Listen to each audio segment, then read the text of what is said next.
Yo, what's up? Welcome to Kind of Funny Games Daily for Monday, October 31st, 2022. I'm one of your hosts, Mario of the Mario Brothers, and I'm joined by the LaCroix Poppy himself, a.k.a. my fellow Forbes 30 under 30, a.k.a.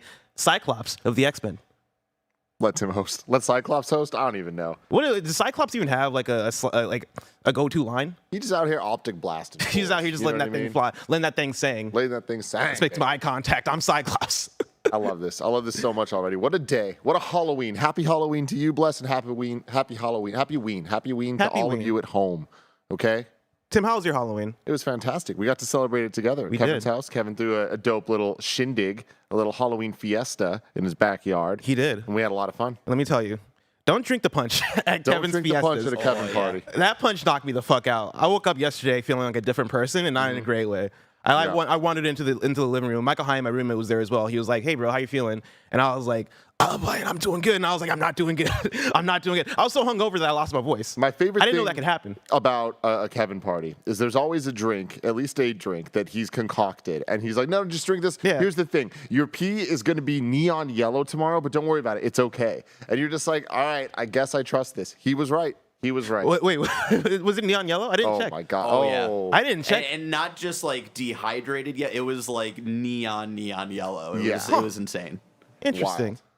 Interesting. Tim, of course, it is a happy Halloween, but in some ways, it's a sad Halloween. Let me tell you, this morning, putting together this Kind of Funny Games Daily was tough, right? Not because, it's an emotional day or anything. One of my news sources is just left.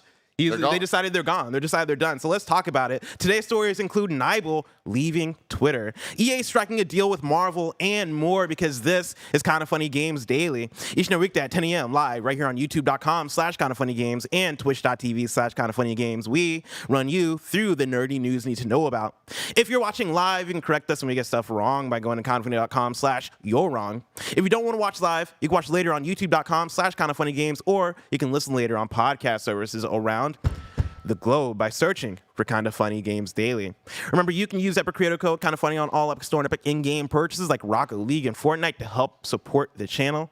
To be a part of the show, head to kindoffunny.com/KFGD to write in with your questions, squad ups, and more. And remember, patreon.com/kindoffunny will get you the show ad-free plus a bevy of bonus content. Housekeeping for you. Who are you going to call to talk about Ghostbusters VR? Us. Today, our Halloween stream kicks off with a Ghostbusters VR world premiere. Greg's played it, he's talking to the team who made it, and they're debuting the name and key art, so don't miss out on that.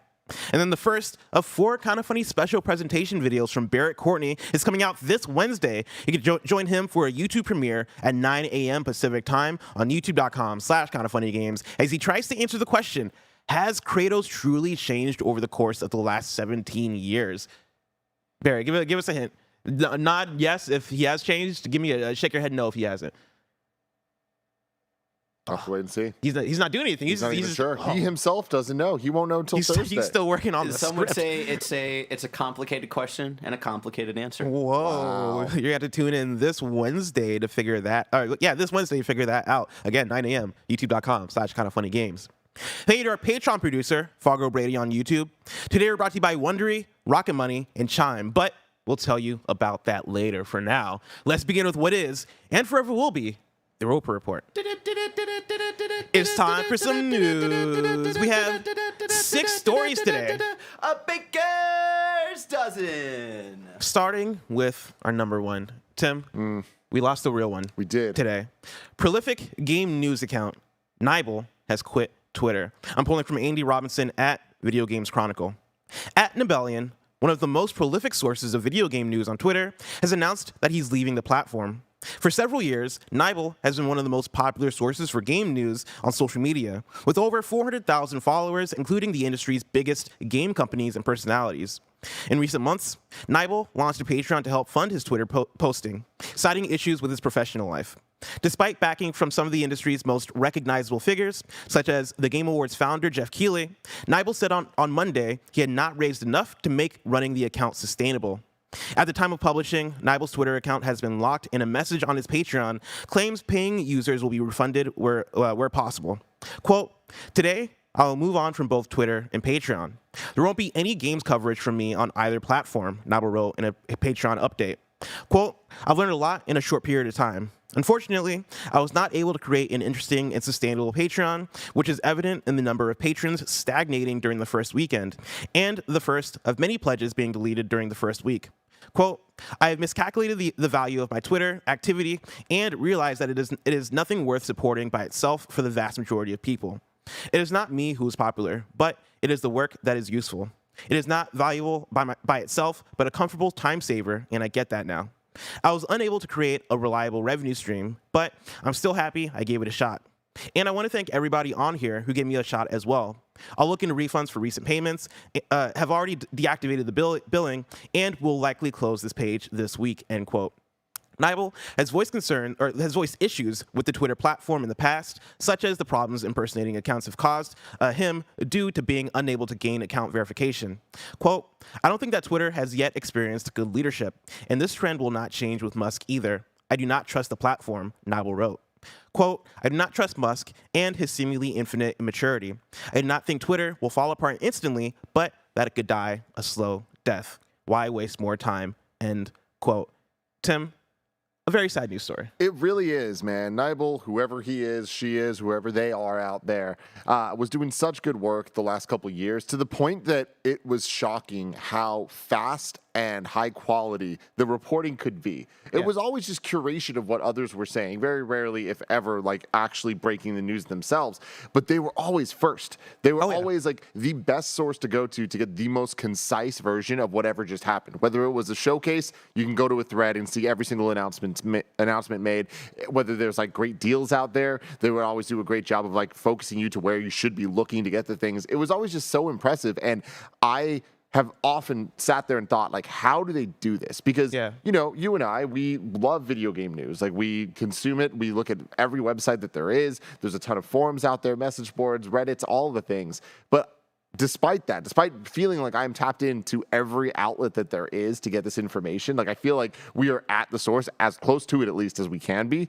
Somehow, Nibel always had it ready 10 minutes before. You know what I mean? Oh, yeah, 100%. Nibel was somebody who knew what they were doing, right? They were somebody who were locked into video game news, were somebody who understood how to report, right? Like, we've had conversations, me and you, Tim, about, like, who is Nibel, right? Like, how do they do this? How are they not just on time, but, like, there with the breaking news, right? Like, in my eyes, Nibel is somebody who is legit, must be on the inside based on the fact that you can have breaking news happen at 10 a.m. and they're there at 10:01 with a tweet about it. What are they on the inside of? Because it's like, I understand, like, oh, this person works at Nintendo, so they have a lot of inside info about Nintendo stuff, maybe some third-party companies, whatever it is, or apply it to like a PlayStation or Xbox to widen the breadth a little bit. But it feels like they're an insider at every single company. Yeah. Again, there's somebody that knows what they're doing. There's somebody who's also good at reporting. Like, this is a shame, mainly because, again, for KFGD, you know, my process for putting together the show involves me going to different websites, finding out what the big headlines are, and compiling them into the document. Most of that work was me going to Nibel, right? Like, Nibel did the best job of compiling the biggest news stories, the stories that were worth paying attention to, and being able to pull them from the original source, right? It's not just all, hey, IGN reported this, I'm going to take from IGN and put it here, right? It is, hey, this website reported this, and here's the concise news headline in a tweet, and here's the linking to the rest of the article for you to go check out. And that is way more tough than I think a lot of people give credit for, right? Like, it seems simple, but one, to be on time with it is tough, but then also to be so accurate and to be so, I guess, true to the form of reporting, right? Be able to do it with knowledge of, all right, this is coming from this, I'm going to pull this from, like, Nibel was an expert at this, and I think losing Nibel on Twitter is a big loss just for the media side of the industry as a whole. Oh, absolutely. Yeah, I mean, I feel like this is one of those type of situations that we're gonna like realize like the ramifications of it, and down the line, where it's like it's such a valuable source that just kind of like, I think, framed the industry in a unique way that it's so interesting even to look at it of like, why is it a mystery of who they are? You know what I mean? Like, why is it that? I mean, maybe this isn't unique to gaming. Maybe there is this for other industries out there. But why are there a handful of Twitter users in the gaming industry that have these like just secret lives it feels like? Or is it just the fact that there's not an actual face and name that we can like attach to it that we feel like there's a secret? You know what I mean? Yeah. It's just weird. I've never seen Gossip Girl, but I imagine this is what Gossip Girl is like. Yes. XOXO Nibelian. Yeah, exactly. Yeah, and so like, shout out to Nibelian again. Really sad. Like even some of the things that Nibelian writes in the post, like I disagree with. Right, in terms of how they value their own work. Right, like to me, Nibelian's work was some of the most valuable. Again, on the media side of the industry, and it sucks that that didn't translate to money. And I totally understand the idea of, hey, like I'm putting in all this work, I am not making money from it. Why am I doing it? Like that is a totally valid. That's a totally valid conclusion to make. And to step away from it, I don't. I don't put it against Nibel whatsoever. Like that's a totally understandable place to be. But I think it does hurt, right? Like it does hurt this side of the industry. It does hurt, again, people like me who like to compile this shit. And Nibel, I think, was the best at compiling this shit and making it easy for me to do my job.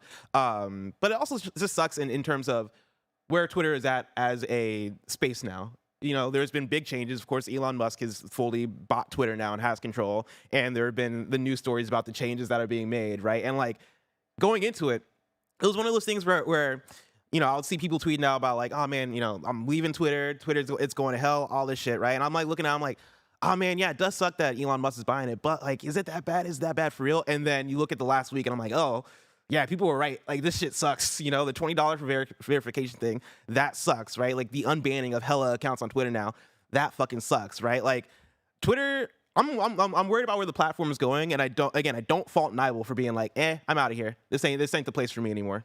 Yeah.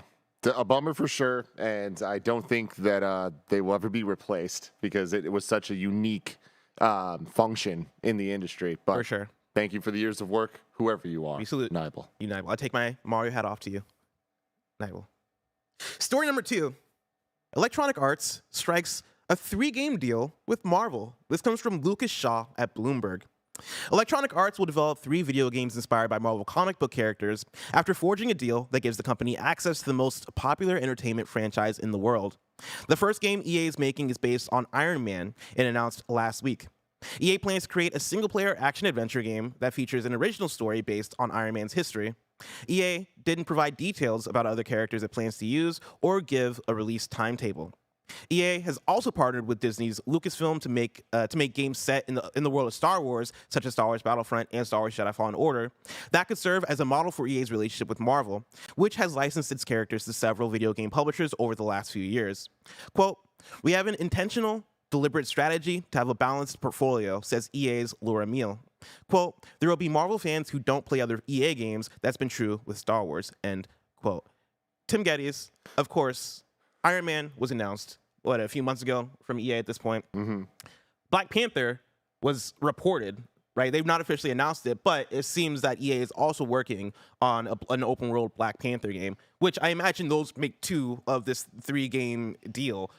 What do you think is the 3rd game? Well, with the Black Panther thing, and I'm a little hazy on this, but was that not ended up being the Skydance one? No, I don't believe so. The idea is that, Skydance is working on their Black Panther Captain America thing, and EA is working on a separate open world Black Panther game. Gotcha. Okay, yeah, so then there's a 3rd there. Man, Iron Man, Black Panther, we've already got Guardians, we've got Avengers. We're getting Wolverine. Yeah, damn, we got Spider-Man. Like, man, who knows? Like, there's so much potential, like, especially when you see things like Midnight Suns, where it's getting a little bit more niche in there with the different genres and stuff. I got to imagine if it's EA, it's probably going to be another third-person action game of some sort, right? Like more in line with what they're talking about there. I don't know. Do you have any ideas? I don't have an idea as a character, but I did get the press release in my email, like after I pulled the story from Bloomberg. And I want to say they went into a little more detail about what it could be. So yeah, here I have the press release open in my email. EA and Marvel Entertainment announced a multi-title collaboration to make action-adventure games. Right, so they're talking about action-adventure games specifically. Today announced it is collaborating with Marvel on a long-term deal to develop at least 3 new action-adventure games that'll be available for consoles and PC. Each of these games will be their own original story set in the Marvel universe, with the first title in development being a single-player, third-person action-adventure Iron Man game coming out of Motive Studios. So we're talking about action-adventure. What I would like is a Doctor Strange game. I feel like Doctor Strange and Daredevil are the next two Daredevil. Marvel characters that haven't had that type of game yet that I think would really benefit, or at least don't have one upcoming, that I do think really translate well to what modern game design is, right? Like you hear Doctor Strange, you can immediately understand how that plays. You can feel it in your hands with the controller, right? And then Daredevil, I just feel like is a similar straightforward, thing, right? yeah, It's action game right fairly there. straightforward. Add some stealth in there, right? God, yeah. But I feel like they're probably next in line, and I think that there's like a swell of support for Daredevil that Marvel clearly understands. So you got to imagine that Marvel games, I mean, we've seen it, they've proven this, like they know the value of their characters and they understand who should handle what projects.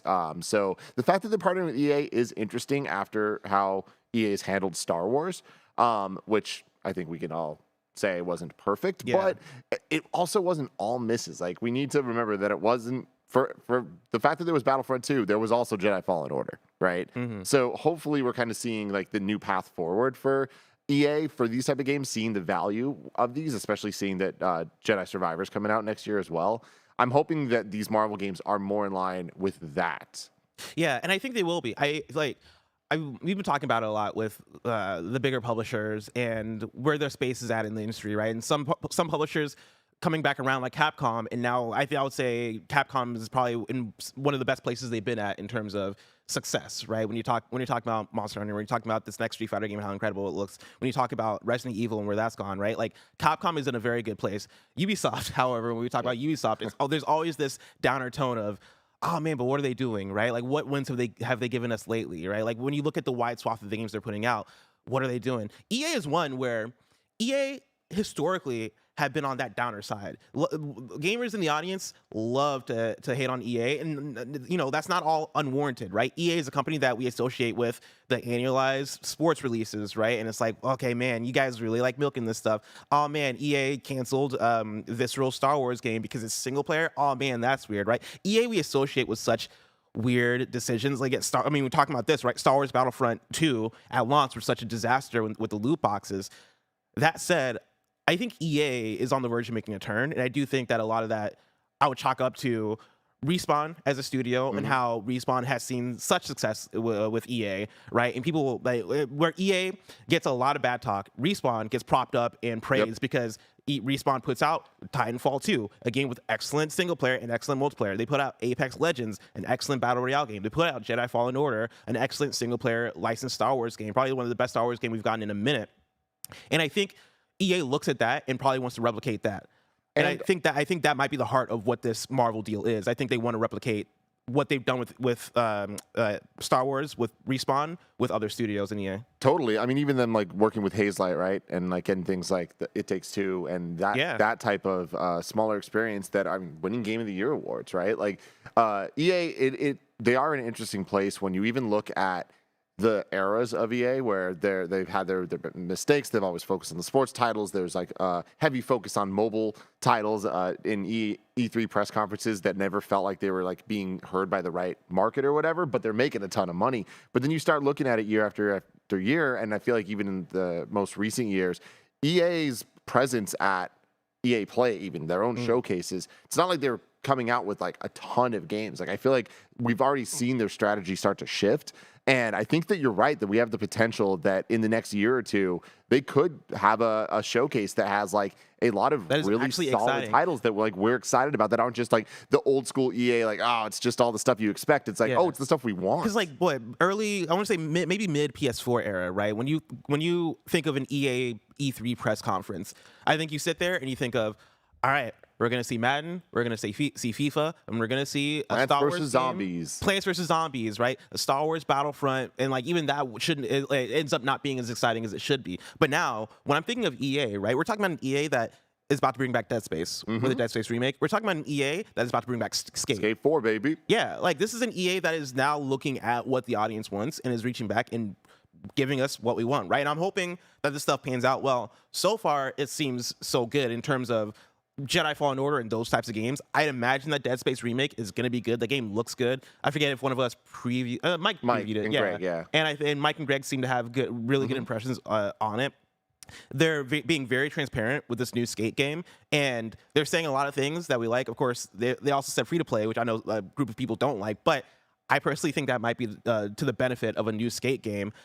I wouldn't be surprised if these Marvel games come out and they're exactly what we want them to be. And of course, that might be on a varying scale of quality. I don't know if I look at these games to be, I don't know, as great as God of War and Last of Us and like the best single player games in the industry, but if they hit a Star Wars Jedi Fallen Order level of quality, or Guardians level, like that's my thing. Is like I was just thinking like a couple nights ago about how much I enjoyed the Guardians game, and like yo, it is not perfect. Like legitimately, the combat was like it was off, you know. But like I didn't dislike that part of it as much as some people did. But I loved the story, I loved the characters, and I thought they did such a great job, and they did Guardians justice. And if we can get games that are giving Iron Man that level of justice, I'm going to be so excited. And like that's the thing too is Motive, they could do it, they could pull that off.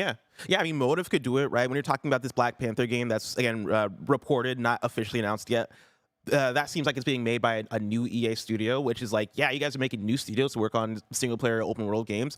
Fuck yeah, that makes me wonder what this third game they're working on is going to be given to, right? If you give a Marvel game to Respawn, or if you're creating a new studio to make a Marvel game, like, come on, let's go. I want to bring in a question from Amy Antos, who writes into kindafunny.com/KFGD, just like you can, and says, hey, dudes, with Marvel and EA signing a 3-game deal today, with the first game supposedly being Iron Man, one, could this be a tough first game to start, given the flying mechanics in games are difficult to get right, hence probably why we haven't seen a proper Superman game? And then two, what other superheroes would you like to see for the next 2 games? Keep up the amazing show, guys.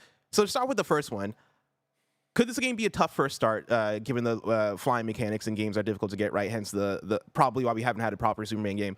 I don't think the flying mechanics are why we don't have a proper Superman game. I think it's more so power scaling and like how do you make Superman fun, right? Because like the reason why Spider-Man is fun is because Spider-Man, I think, Spider-Man is technically very powerful, but in the games, you believe it when he's fighting thugs, right? And it's kind of going toe to toe and taking out all these guys. If I'm playing a Superman, if I kick somebody, I want them to get kicked across the country. You know what I mean? Like, I think that's kind of the tough thing to get down. And with Superman, you might have to find ways to nerf him. I think that's more so the thing. See, I'm with it though with the flying mechanics in games. Like it has to be perfect for an Iron Man game because that is kind of the core of what the gameplay would be, right? Like the fantasy fulfillment of playing as Iron Man is being able to fly around and have that feel good, the maneuverability of it all. And I think that we've made really big strides towards that. Like even in Avengers, like playing as Iron Man, I was surprised at how well that worked and controlled, even in like tighter situations where like inside a building of having him fly around. Because that is just such a hard thing to deal with the X, Y, and Z dimensions of maneuverability as a character, right? But I feel like there's still this like dissonance between the Star Fox 64 type linear like on rails type sections, which are awesome, but I feel like we're kind of over that as a gameplay design at this point. So that can't be the base. Like, and I think that's more of an additive thing. Exactly, and even then it starts to feel like the ship levels in Guardians, even right, where it's more like the gimmick that's kind of separating the rest of to break up the rest of the gameplay. But how do you then turn the more like all range mode, just flying around, and make that fun? And I think that that's where like Star Wars Squadrons comes into play, or like even in Battlefront 2, a lot of the aerial dogfight stuff, like that felt really good, but how do you like those are ships in space. Translating that to a man in a suit in these like tighter corridors and things, like I feel like that is a mechanic that we still haven't quite nailed, but we're close to. I do think we've nailed it. I think an EA Studios nailed it. I think Anthem was the perfect like flying game.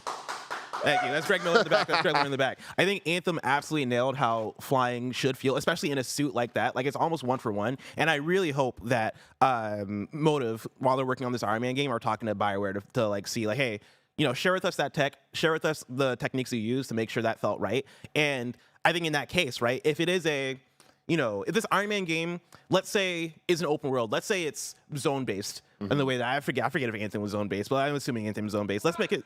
It was, thank you. Let's make it zone-based, right? And make it about flying around, fulfilling a set of objectives. Hey, you're Iron Man. There is, like, what's the Iron Man storyline? War shit happened, I guess. Whole bunch of war out there. And it is you flying in, like, an open zone and going from objective to objective at your own pace, like, figuring out and, like, solving enemy encounters and doing stuff. I think that could work. I think that could be fun, and I think that kind of solves for the I forget what you called it, but like the free motion All range mode. all range. That's the Star That's Fox what they call it thing. in Star Fox. Yeah. Gotcha. I think that could solve for the all range mode thing that you're talking about, and then from there, give me a good Tony Stark story. Give me good characters, and I think you got a hit on your hands. Like I think that game could be really good. In terms of what other superheroes would you like to see for the next 2 games? Again, I think one of them is probably going to be that Black Panther game. And then with these Marvel games, I feel like the way they choose characters, obviously they let studios, use the characters they want. But I think there's this top-down nature of, all right, we got an Avengers game. We got Spider-Man. We're getting Wolverine. Like, I think there's a cream of the crop selection of characters that these studios are going for. And I think in trying to figure out what the next character is going to be, you have to kind of think of like, all right, who's the most popular character that hasn't been used yet? Yeah. Right. And so I probably would jump to even like you said, a Daredevil, Doctor Strange, maybe a Scarlet Witch, right? Like who's hot in the MCU right now? I think that's the way you go. And then you can kind of extrapolate from there. Yeah. Again, even with that, there's still a lot to choose from. Absolutely. And I feel like X-Men is the big one that I think everyone at Marvel's just kind of waiting on timing for kind of like what's the right time to strike with bringing back X-Men, because like X-Men have not always been popular, but like they've kind of had big highs, and then I feel like they were kind of like kneecapped a bit for the last like 10 years or so. And then now it's like we know we're gearing up that they're eventually going to come back, but I think that Marvel's kind of leaning on the Wolverine thing smartly at this point with the game and with them in him in Deadpool 3 as well, before busting out the entire crew. Gotcha. Well, ladies and gentlemen, my name is Mario from the Mario Brothers, and I love coins. And you know where you can go to get me some coins? Patreon.com/kindoffunnygames. That's where you can go and get the show ad-free. And speaking of ads, let us tell you about our sponsors. Are you wasting money on subscriptions? 80% of people have subscriptions they forgot about. Do you know how much your subscriptions really cost? Well, most Americans think they spend around $80 a month on subscriptions, when the actual total is closer to more than $200. That's right, you could be wasting hundreds of dollars each month on subscriptions you don't even know about. There's this app Tim loves using that takes care of all of that for him. It's called Rocket Money, formerly known as Truebill. The app shows all your subscriptions in one place and then cancels for you whatever you don't still want. Tim loves it, it's great, you should use it. Rocket Money can even find subscriptions you didn't even know you were still paying for. You may even find that you've been double charged for a subscription. To cancel a subscription, all you have to do is press cancel and Rocket Money takes care of the rest. Get rid of useless subscriptions with Rocket Money now. Go to rocketmoney.com/kindafunny. Seriously, it could save you hundreds of dollars per year. Cancel your unnecessary subscriptions right now at rocketmoney.com/kindafunny. That's rocketmoney.com/kindafunny. Go deeper into the canals of Numenor, the mines of Khazad-dûm, and more with the official The Lord of the Rings of Power podcast. Host Felicia Day and several special guests provide an inside look at the groundbreaking series and what it took to bring Middle-earth to life. Each episode of the official podcast features exclusive interviews with the series showrunners J.D. Payne and Patrick McKay, including the very first full breakdown of the incredible season finale. Felicia goes behind the scenes with the cast and crew to bring you jaw-dropping stories and Easter eggs you won't want to miss. Watch The Rings of Power on Prime Video and listen to all 8 episodes of the official The Lord of the Rings of Power podcast for free on Amazon Music. Download the Amazon Music app now. What's the first thing you do when you wake up? Is it checking up on your credit score? Didn't think so. At Chime, that's exactly what they do. Their members see an increase of 30 points on average, with payday up to 2 days early and fee-free overdrafts up to $200. So start your credit journey with Chime. Sign up takes only 2 minutes and it doesn't affect your credit score. Get started at chime.com/kfgames. That's chime.com/kfgames. The Chime Credit Builder Visa Credit Card is issued by Stride Bank NA, pursuant to the license from Visa USA Chime checking account, and $200 qualifying direct deposit required to apply for the secured Chime Credit Builder Visa Credit Card. Regular on-time payment history can have a positive effect on your credit score. Impact to your score may vary, and some user scores may not improve. Out-of-network ATM withdrawal fees may apply except at MoneyPass ATMs in a 7-Eleven or any Allpoint or Visa Plus Alliance ATM. So, again, start your credit journey with Chime. Sign up takes only 2 minutes, doesn't affect your credit score. Get started at chime.com/kfgames. That's chime.com/kfgames. Story number 3. God of War Ragnarok leaks early. Beware of spoilers. This comes from Luke Plunkett at Kotaku. The upcoming God of War Ragnarok, one of the biggest PlayStation games of the year, isn't supposed to be out until November 9th. But over the past 24 hours, video and social media sites have been flooded with clips of people playing their way through the entire game. We wrote a similar story last week, but it was relatively minor by comparison. Some people reviewing the game had accidentally shared their screenshots, and while some of them could maybe have suggested certain things were going to happen, most were just very pretty. Which, pause there. Luke Plunkett, was it you that leaked? This sounds very like, oh yeah, but like that wasn't big compared to what's happening now. Don't worry about that. But also, like, my screenshots looked cool, right? My screenshots were very pretty, but also, you know, that wasn't that big of a deal. This, though, is the whole game being out there over a week before release. It's believed the game leaked when a store in the US, with its stock already in hand, accidentally sold copies early, which, in this genre of news story, is a tale old as time. Director Cory Barlog is understandably a bit disappointed. Quote, "Right now, I can really understand the benefit of having just an installer on the physical disc," he tweeted, referring to the last week's news that Modern Warfare 2 was released with just 72 megabytes on its Blu-ray disc. Quote, "Sorry to everyone that you have to dodge the spoilers. If you want to play the game fresh," Barlog added, or let me say it again. "Sorry to everyone that you have to dodge spoilers if you want to play the game fresh," Barlog added. Quote, "Completely fucking stupid. You have to do this." End quote. And I understand that frustration. That sucks. Man, People just can't be cool. This whole thing sucks, man, especially for a game that's this big, that is this story focused and character focused, where like there is probably going to be big spoiler moments that people can ruin, and it sucks. It seems like people are attempting to go out of their way to ruin it, right? Oh yeah. Yeah. I think it was yesterday morning. First thing I did was open up YouTube just to check some of our videos in the back end, and the first thing was like, I'm pretty sure like an end game moment headlined in the thumbnail and shit like that. And I was like, all right, cool. Well, guess I'm not using YouTube. Yeah, and it sucks. I mean, YouTube sucks with it too, because oftentimes they have the YouTube autoplay that happens, right? Where it's like, cool, maybe I can avoid thumbnail or I can avoid like, you know, headline, but then you're just scrolling through YouTube and a video starts autoplaying. It'll be a cutscene from late game. Like I know that was a problem with the Last of Us 2 leak that happened last time.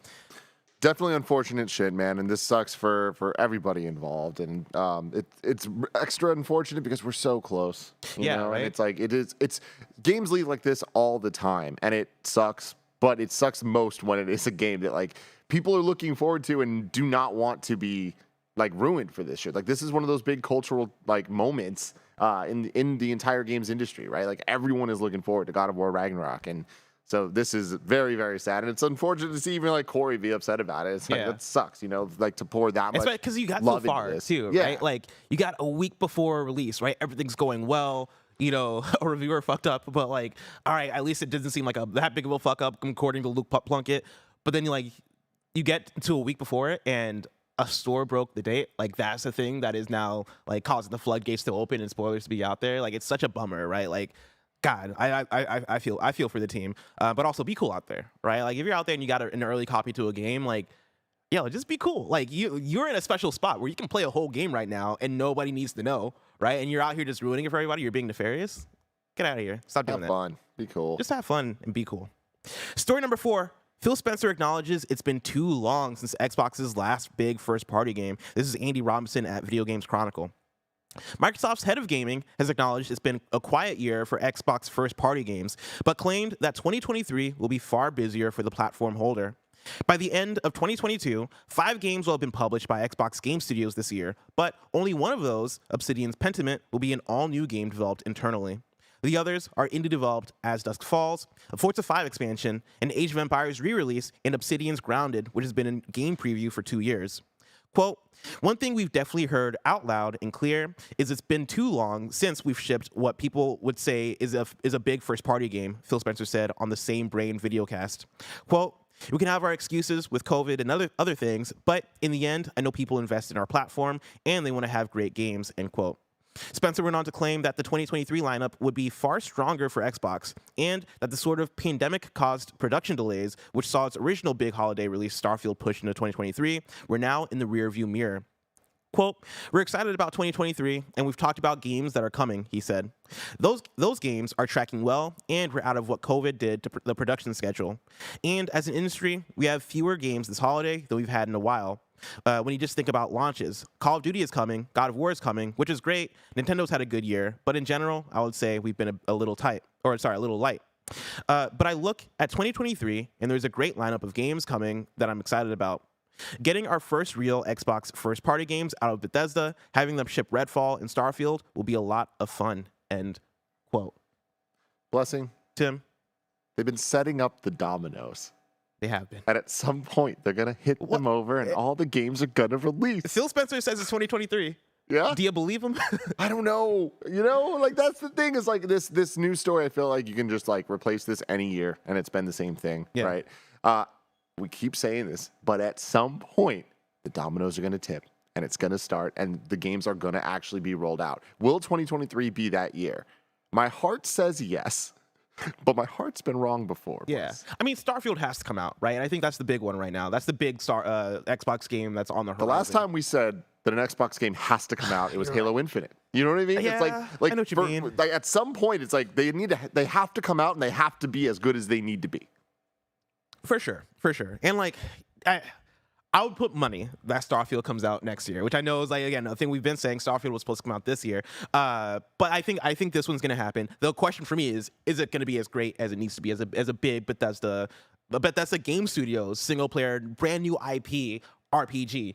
Mm-hmm. You know, I think those are very big expectations, and I think it could live up to that. But I do think it's a tall order. I think that's more the thing that I worry about. But like, I'm looking forward to Starfield. I know a lot of the audience is looking forward to Starfield, and then I think on the back end you got games like Redfall, which I think are more question marks. I know plenty of people that are excited for Redfall. I'm excited for Redfall because I love Arcane. But that's another one where it's like, all right, that got delayed out of summer 2022 into 2023. I imagine it hits 2023, but is it gonna be fire? I think it could be fire. I want it to be fire. Do you think Redfall qualifies as a big first-party game? And I'm not saying it doesn't. I feel like there's an argument to be made that it's more a lesser tier, like it being multiplayer only, right? Isn't that the? I don't know if it's multiplayer only, but it is like multiplayer focused. Like I least? see it more as like a Borderlands type thing. Okay. Yeah. Okay. I guess thinking of it as Borderlands, I guess makes it a little bit more big sounding as opposed to I was thinking it more like you're probably thinking like Left 4 Dead type shit. Yeah, right? exactly. Yeah, which was the first impression that I think a lot of us got. But as they've been showing more, I've been getting the impression that no, it is more open world action shooter. Like I think Borderlands would probably be the comparison gameplay wise, and will it be as big as Borderlands? I don't know. I don't think so. But when you're talking about big games from Xbox, I think in the way that I'm trying to think of a good PlayStation comparison to make, because I'll put it. Bleeding Edge is the thing I was thinking about. Oh, I see. It's not gonna be Bleeding Edge. It can't be Bleeding Edge. It will break my heart if it's Bleeding Edge. Yeah. But I would in the way that Starfield, I would say is top tier Xbox right now, right? That is the cream of the crop. Starfield, I'm putting maybe like a tier 2 below in terms of highly anticipated, but I think that's there to support the library. I don't know if Starfield is going to sell Xboxes, but I think it is going to fill in the catalog, and hopefully it attaches to an audience, right? Hopefully there's an audience there that's like, oh man, I love arcane games. Oh man, I love shooters. I love co-op. Yeah, this will be fun. And that's the thing is they have the ingredients there, right? So it's just like I feel like hopefully it sounds like all they really need is time to be able to get their vision out there because Arcane's proven they got the stuff. They know what they're doing. And if they want to be making this multiplayer game, I'm sure that there's a reason for that, right? And I don't think it's just filling in a need in the Xbox's library. I think it is more like that's coming from them wanting to do that. Yeah, and this is Arcane Austin, right? This isn't just hey, we had a small team that wanted to make this niche thing. It is the back and forth between Arcane Austin and Arcane Leon, right? Where Arcane Leon put out Dishonored 2. The following year, Arcane Austin put out Prey, right? Yeah. And Prey, I don't think got the praise it deserved. And part of that is I don't think the game just ran that well at launch. But going back to Prey, I'm like, yo, this is one of my favorite Arcane games. That is a talented studio. And Redfall, I think, is their big focus. I think it is a thing of, no, we think we can make something great and big here in the same way that Arcane Leon went from making Dishonored 2 to making Deathloop. And Deathloop was a hit. Deathloop was dope as fuck, right? And that was them going, how can we appeal to a greater audience? I think Redfall is a similar thing of, all right, we've been making these immersive sim games, these single-player, stealth-based, choose how you want to play type games, and that has worked for us for a while. Let's expand out, right? We have two teams here. Let's let one team make Deathloop while we make something that might break us out of our mold and maybe get a different audience into our type of games. I think they have the talent to do it. I think the art style from Arcane is dope. I think the way they think about gameplay and the way that they've even evolved their gameplay with Deathloop, right? Where it is, hey, there's weapons with different rarity. You are doing loot. You're like Deathloop. I think is what had some of the building blocks for what is going to become Redfall, right? In terms of weapon collection, choosing your loadout for how you want to play, different abilities. I think that is going to feed into some of the gameplay mechanics and systems of Redfall. And so I'm looking forward to it. I'm hoping for the best. And also, I just figured out that this whole time I thought the tape was missing. I just had to peel this back. Hold on, I'm putting on my mustache. Oh, damn, he's stashing up. Oh, that's too much power, y'all. Mamma mia! Oh, look at me. I'm a Mario. Oh God. Whoa. Oh no, I apologize to everybody that you just had to hear and see that. Oh, I love this. Let me do the Chris Pratt Mario. Hey, I'm Mario. I'm from Boston. Boston. God.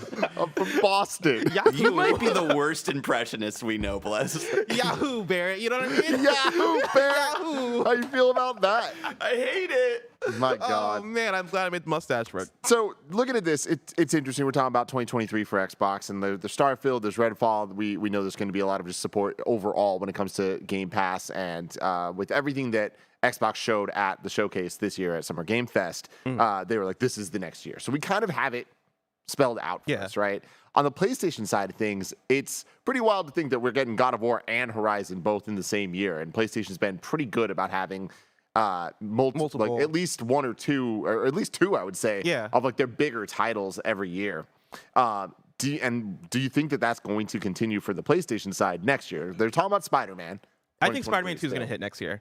You know, I think the reason why we haven't seen more from Spider-Man is just the fact that God of War Ragnarok has been the big unicorn game on the horizon. They want to promote that and have everybody focused on God of War. I was going to say God of War Horizon. God of War Ragnarok. I think after Ragnarok, again, I could see it happening in Game Awards in December or happening sometime early next year. I think you will get a trailer for Spider-Man 2 that will hint that it's coming maybe fall, right? And I think it's going to be that. I think the question is, are they going to have more than Spider-Man 2? They got to. That is the PlayStation cadence. They've done that for as long as I remember. Kindafunny.com/you're wrong. When was the last time PlayStation had less than 2 big first-party games come out in 1 year? There is the factor of things like Final Fantasy 16 and Final Fantasy 7 Rebirth, which are exclusive, and they're huge AAA titles, but they're not first-party. But Sony kind of still owns those partnerships and kind of like presents them as if they're PlayStation exclusive in that way. Exactly. But I do think you will get one more PlayStation Studios game. Yeah. And that's a banger year, right? Like if you're PlayStation, you're looking at your exclusive lineup, Spider-Man 2, Final Fantasy 16, Final Fantasy 7 Rebirth possibly, and then another PlayStation first party thing. I think that's a banger lineup. Maybe it's Last of Us Factions. Maybe it's one of these multiplayer games. Last of Us Factions. Oh, yeah, we know there's like a ton of multiplayer games. There's Blue Point at some point. They're going to announce what they're working on. I feel like there's a lot of potential, and like I keep saying this, but like it's exciting that we're like ending this first era of the PS5 and about to get the next slew of announcements from Sony. You got to expect at some point of like, what does 2023, 2024, 2025 look like? We're about to enter PlayStation Phase 2, right? And I'm gonna need Herman Hulst to walk out like Kevin Feige and just give me the fucking logos. Point some logos. Yeah, and I was like, whoa, we're getting Ghost of Tsushima 2, Secret Wars, with PlayStation Secret Wars is coming out. How are you gonna do that? Like, I think we're gonna get some exciting stuff after God of War Ragnarok actually comes out. And then on the Xbox side too, I do think that we'll get more than Starfield and Redfall. I think it's time we get Hellblade. Like, that's been announced for a long time. Yeah. Where is it? You know, I'm looking forward to that. And I think I imagine there might be a couple more Xbox games to come out by next year because we've been waiting. Where's Everwild? Where is Everwild? That had development turmoil. But also, where's Avowed? I think Avowed is probably around the corner as well. We shall see. Story number 5. Ex-Destiny 2 producer Jared Neuss becomes new Overwatch 2 executive producer. This is Justin Carter at Game Developer. It appears that Blizzard has found a new executive producer for Overwatch 2. Jared Neuss will now operate as both executive producer and vice president of the free-to-play shooter and will report to the franchise general manager, Walter Kong. Announcing his new position on LinkedIn, Neuss wrote that, quote, Overwatch hooked me immediately with this hopeful view of the future. To have the opportunity to support this incredibly talented team and this legendary studio as they transition into a new, brighter future is a dream come true for me, end quote. Before Neuss's hiring, Overwatch 2 lost its original executive producer, Chaco Sunny, in late 2021. At the time, his leaving was explained as wanting a break from the franchise, which he'd been a part of since 2016. He's since moved on to head up Netflix's game development studio in California. Shooters and live service games are a big part of Neuss's resume. Prior to joining Blizzard, he was a senior producer on both 343 Industries, Halo 5, Guardians, and Bungie's Destiny 2. He also served as a director of production at Riot Games, where he worked on League of Legends and Teamfight Tactics, along with the developer's still-in-progress MMORPG. The arrival of Neuss is another part of Overwatch 2's eventful opening month. At launch, the game was beset by multiple DDoS attacks that hampered the ability to play the game. Further exacerbating matters was the game's usage of SMS Protect technology, which prevented players with prepaid phone plans from playing the game. Even with those aforementioned struggles, Overwatch 2 managed to reach 25 million players a week and a half after its release. Cool.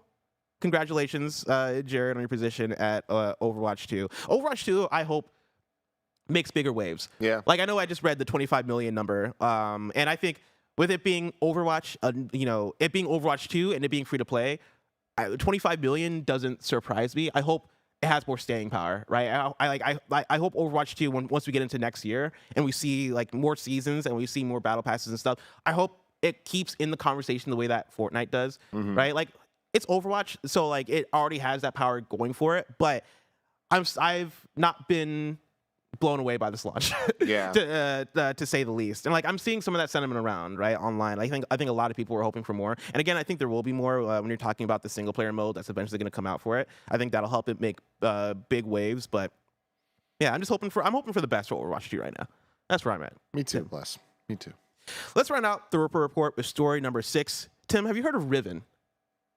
Riven. Riven. Oh, I have heard of it. I do not know it though. Okay. The old PC game. Let me tell you about Riven. Please do. Riven, the sequel to Myst, is getting a modern remake. This is Susanna Polo at Polygon. Developer Cyan Worlds announced Monday that it's in production on a full remake of Myst sequel, Riven, taking the blockbuster 1997 adventure puzzle game somewhere it's never been before, 3D. Among the most sublimely constructed feats of puzzle making through environmental storytelling in video games, Riven bedeviled, I haven't seen that one, bedeviled millions of players who dare click their way. Let me tell you, Susanna Polo at Polygon is in their bag. They had the calendar with each day having a different word, and they're like, I got to use bedevil today. I'm gonna find a spot for it. Yep. And let me tell you, you killed it, Susanna. You killed it. Riven bedeviled millions of players who dared click their way through its lush, two-dimensional world. And for the game's 25th anniversary, Cyan, the occasionally wobbly indie studio that crafted it, will remake the game as a fully traversable space. The company addressed why it took so long to bring Riven into 3 dimensions in an FAQ. Quote, Riven is one of the most highly regarded games in Cyan history. We didn't want to approach it lightly or frivolously. Cyan is a small indie. I know frivolous isn't like a crazy word, but like frivolously. All right, cool. Let's go. Cyan is a small indie studio. We wanted to make sure we could take on such a difficult, costly, and complicated endeavor and do it well. End quote. Cyan did not offer any information on a release date or window for the remake, but noted the best way to stay abreast of Riven news would be to subscribe the company's newsletter. I love that you just got the giggles today. It's fantastic. Well, that calendar was going wild. How are you gonna have a calendar that has 3 different words in it? Then you gotta use in one day. You know what I mean? Oh my god! Usually just stick to one. They took the weekend off, right? So they were probably making up the weekend words. Yeah. That's a good call. It's a good call. Tim, you excited to play some Riven? Dude, I'm definitely not. Riven, Myst, and Shadowgate are 3 games that when I was a kid, I was like, oh, I can dislike a video game. I remember I played them. I'm just like, this is not fun at all. And is that ignorant speaking? Was that just a dumb little Timmy speaking? Probably. I know people love these games. I know they love them a lot. But I know that I did not. And I know that anytime there's this kid that lived across the street named Jordan, and he would play this game, and I was just like, you're a fucking nerd. And he was like, I am older than you, and I'll beat your ass. And I was just like, fair enough. Mamma mia. Go play Myst, nerd. Damn. I think this sounds cool. I'm one of them. I'm not a PC nerd per se, but I am a puzzle nerd. Mm-hmm. And so like Myst is one that I've actually always wanted to go back and play Myst, but like I've just not made the time for it because like it's never relevant to the job, right? To go back and play Myst, but it seems like a game that is important for the history of puzzle games, right? And again, I like me a good puzzle game. So Riven, reading through different articles about it, people seem divided on this video game. Right, like the Polygon article was like, "Yo, Riven is one of the best puzzle games ever made." And I looked at a Kotaku article and it was like, "It's either one of the best games ever made or one of the worst games ever made." We don't know. Like we don't know. Like, we don't. No one's ever actually played it because it was too fucking boring. Yeah. Got him, Tim. But I'd check out a remake. You know, I think a remake is a good reason to go back and check out a game. So yeah, if you give me listen, I love The Witness. Have you heard of The Witness? Have you played The Witness, Tim? Mm-hmm. That was my shit. Right, Yeah. I'm on an island. I'm doing all these line puzzles, and let me tell you, that island was wild. Yeah. Some crazy shit happened on that island. And let me tell you, you're giving me another island to explore in a 3D space with Riven? Hell yeah. Let's go. Let's go. Tim, I can't wait for the Riven remake to eventually come out. But its release is probably just so far away. If I want to know what's coming out to mom and pop shops today, where would I look? The official list of upcoming software across each and every platform as listed by the Kind of Funny Games Daily Show host each and every weekday. Yeah. Out today, we got No More Room in Hell 2 for PC, The Unliving Early Access for PC, and The Amazing Chicken Adventures for Switch. New date for you. Chicken Adventures. Amazing Chicken Adventures. Wow. We got one new date. Bound by Blades is releasing on Windows PC via Steam and GOG on November 15th. And then deal of the day for you. This is your last chance to get the US PlayStation Plus October games. That is Hot Wheels Unleashed, Super Hot, and Injustice 2. So go hop on that. Tim, it's time for kindoffunny.com/you're wrong, where you write in, let us know what we got wrong as you got it wrong, so we can correct it for those watching later on youtube.com/kindoffunnygames and listening later on podcast services around the globe. That's it. We have no you're wrongs. One person is in here trolling, but that's about it. We killed it. Hell yeah. Yeah, we don't take our we don't that doesn't work. I was gonna say we don't take our words frivolously, but that's not a good way to use that word. No. I'm not as good as Susanna over here. This is dropping in all this flowery language. I'm on to you, Susanna. I'm on to you. He's bedeviling us. Just straight up bedeviling us, man. This week's hosts for Kind of Funny Games Daily go like this. Of course, today you got me and Tim. Tomorrow, you're getting Greg and me. Wednesday, you're getting me and Greg. Thursday, there's no Kind of Funny Games Daily because that is our God of War review. Stay tuned. That's coming in the form of a Gamescast. We're doing that live. 9 a.m. 9 a.m. So exciting. Hell yeah, it's going to be a very exciting one. Stay tuned for that. Thursday morning, 9 a.m. And then on Friday, you're getting Tim and me. Hell yeah. If you're watching this live, right now, after this, is our Halloween Day stream kicking off with some Ghostbusters VR talk. If you want to catch that stream later, of course, you can go to youtube.com/kindoffunnygames. Remember, this has been Kind of Funny Games Daily, each and every weekday live right here on youtube.com/kindoffunnygames and twitch.tv/kindoffunnygames. We run you through the nerdy news you need to know about. Until next time, game daily.